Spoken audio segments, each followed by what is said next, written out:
Hello mga Katden followers and lovers!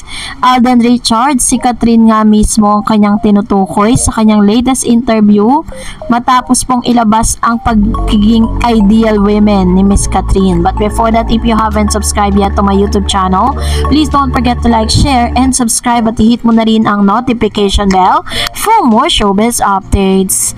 Of course, bago tayo magpatuloy sa ating updates for today's video, nais ko po muna magpasalamat sa lahat ng mga legit viewers, subscribers at ang lahat ng mga legit na nagmamahal at sumusubaybay sa lahat ng ating mga updates. Maraming salamat po sa inyong panonood. At ngayong araw, let's talk about this one dahil talaga naman very excited po ako to give you these updates.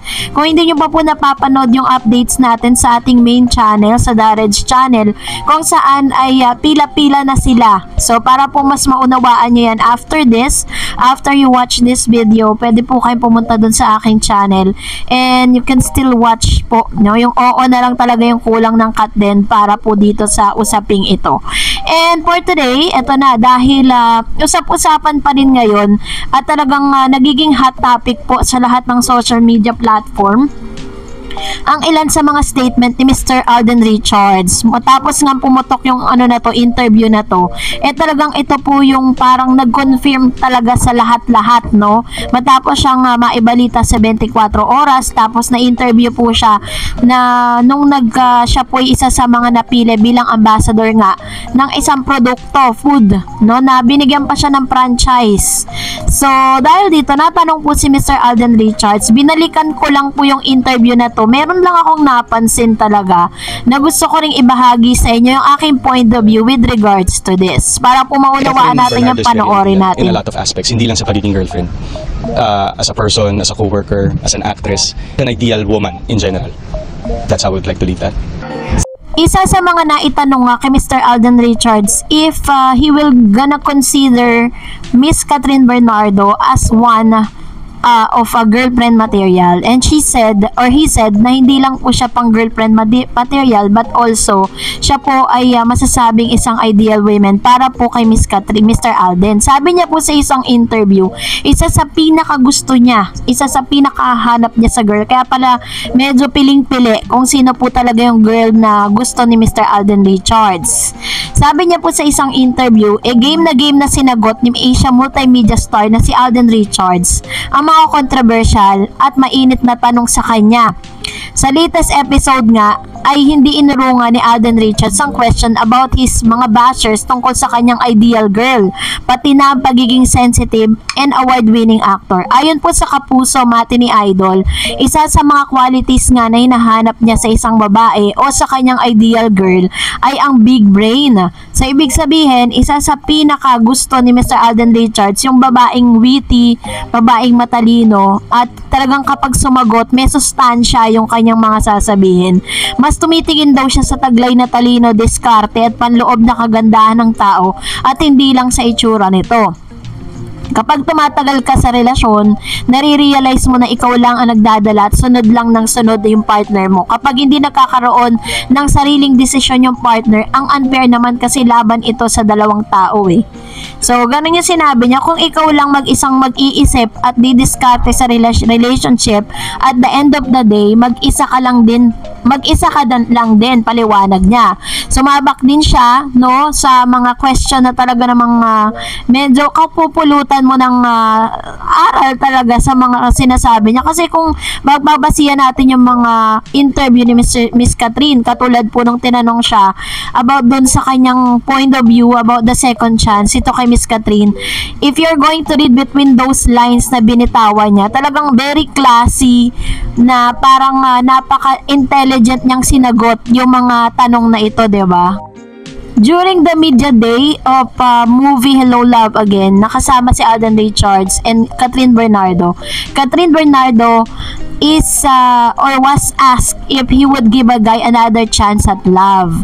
Sabi niya, we all hope for a second chance. Definitely, lahat tayo, tao lang. We are all human. Ewan ko sa sarili ko, alam ko magkakamali ako at makaka-disappoint ako ng tao.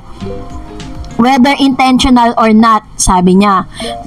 Personally, I'll do everything to given that second chance, that opportunity to correct my wrongdoings, rebuild relationship, and maybe regain trust. Sabi niya, but even while she believed in a second chances, she feel that there are some people who are less forgiving. But then we have to remember that we are all different. Some people can give a second chance, some can give multiple chances, and some won't. Iba-iba tayo. And depende siya sa sitwasyon. So, for me, I always think that forgiveness or second chance aren't an obligation, and they are choices and gifts. So, when it's given to you by someone, it's a privilege. Just like any gift, you have to take care of it and earn it, sabi niya. So, ganito niya pinaliwanag. Kung parang sinasabi niya dito na yung pagbibigay daw ng second chance is parang maga case to case basis. Siya daw, nagbibigay siya ng second chance, pero kailangan mong paghirapan, kailangan mong ma-earn or ma-regain agad ulit yung trust na ibinigay niya sa'yo. So, sa ganitong paraan, talagang kapag po narinig niyo kung paano niya sinabi, kung paano niya pinag-isipan bago niya sinagot, talagang mapapahanga ka, diba? So, I therefore conclude na lahat po ng mga sagot ni Mr. Alden Richards kapag tinatanong siya patungkol sa pagiging ideal girl nga ni Miss Catherine, isa sa mga karakter na nagustuhan niya because Alden believes that Catherine Bernardo ay meron po siyang tinatawag na big brain. Isa yun sa mga karakter na nagustuhan nitong si Mr. Alden with Catherine.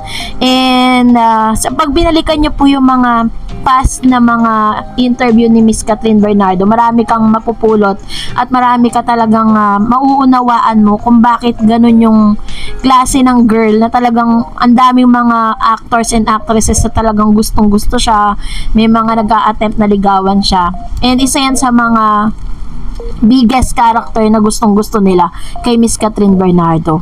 She's very intelligent. Ayun. So, dahil dyan ay kayo po, ano pong inyong saloobin dyan, mag-comment lang kayo sa comment section. And now, narito naman ang ilan sa mga komento ninyo patungkol sa ating latest updates. Unahin natin si Ma'am Perla Takehana. Sabi niya, good morning Miss Darreds, alas 2 na ng umaga sa Eastern Washington at ang lamig na. Di ako nakapag-comment dahil sa gabi, gising hanggang umaga. Sa kapapanood ko sa'yo and other news about Kat din. Di na ako nagko-comment para makapaglinis at makapag-oversleep na lang. Napapanaginipan ko na nga ang Kat din sa paulit-ulit na pinapanood ng HLG. Ganon katindi si Ma'am Perla Takehana. Grabe, magpahinga ka rin Ma'am no? Dahil pwede mo pa rin naman mapanood yan at most convenient time. Huwag mong kababayaan yung health mo.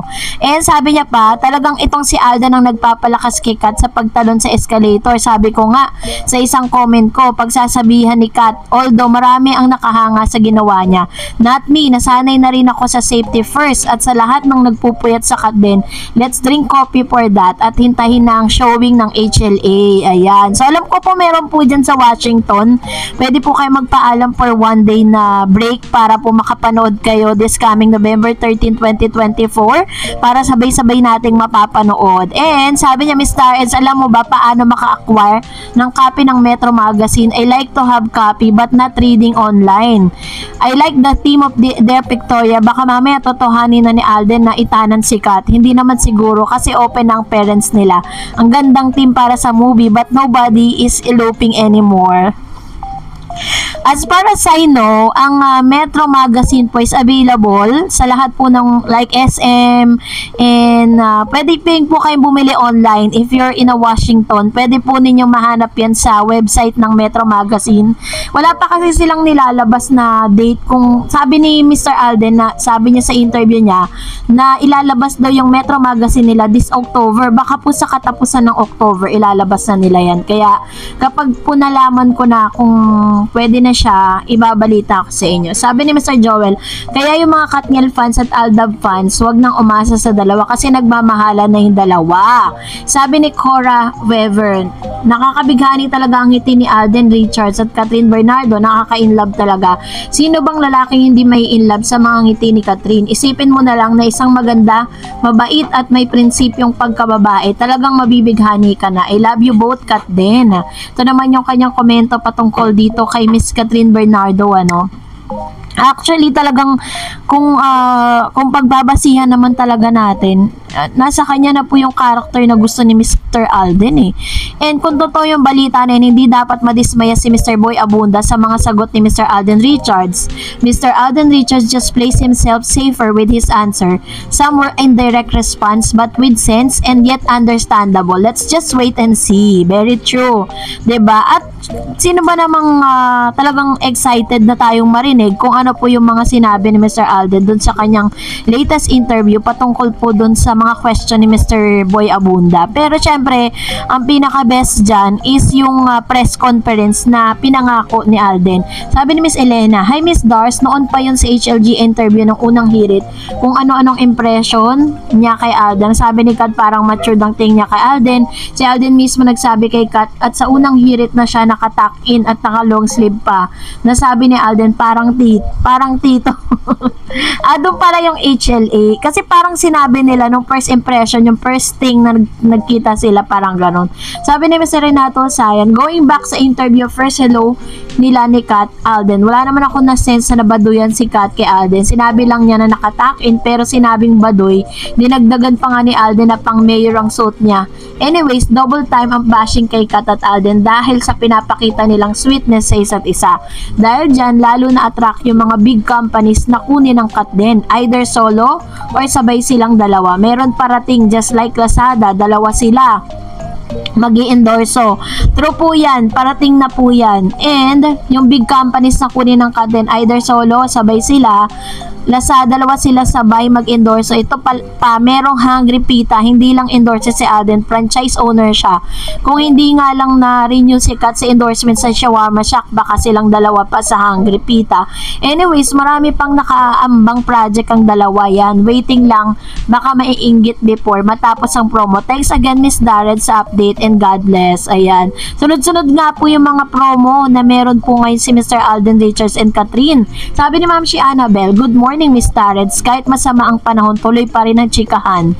I saw the BTS ng Metro Magazine pictorial, kakaaliw, kakakilig at talagang nakakaintindihan sila at natural talaga yung mga actions at feelings nila doon sa Runaway With Me na peg. Yung sumasandal siya sa chest ni Tisoy, ang sweet nila, feel na feel nila talaga, bagay na bagay talaga sila. Abangan ko talaga ang pag-release niyan sa market." Well, doon sa naman, sabi niya doon naman sa action si Alden, kaya napagsabihan for Alden's sake lang naman para maiwasan ang accident. Mahirap na kung ma-injure si Alden, diba? Wala nang escort si Kat sa mga out of town nila at tour na may out of the country. Malamang di na uulit si Tisoy sa mga delikadong stunts. Takot lang niya na wala siya sa tabi ni Kat. True. Salamat na marami at palaging pag-update sa ating Kat din. Ingat po Miss Dars. Ayan. Thank you Ma'am si Annabel Garde sa inyo pong palagi ang panonood at pagbibigay ng inyong saloobin patungkol sa Kat din. So, ingat po tayong lahat dahil medyo malakas-lakas po ang bagyo dito sa Pilipinas, sa mga kababayan natin sa Pilipinas at lalong-lalo na po sa Bicol ngayon. Grabe po yung mga nangyari sa kanila. Include po natin sila sa ating mga prayers. And that's it for today. For more videos and updates, please don't forget to like and subscribe and please don't forget to follow my Facebook page, Dar Eds TV. God bless everyone!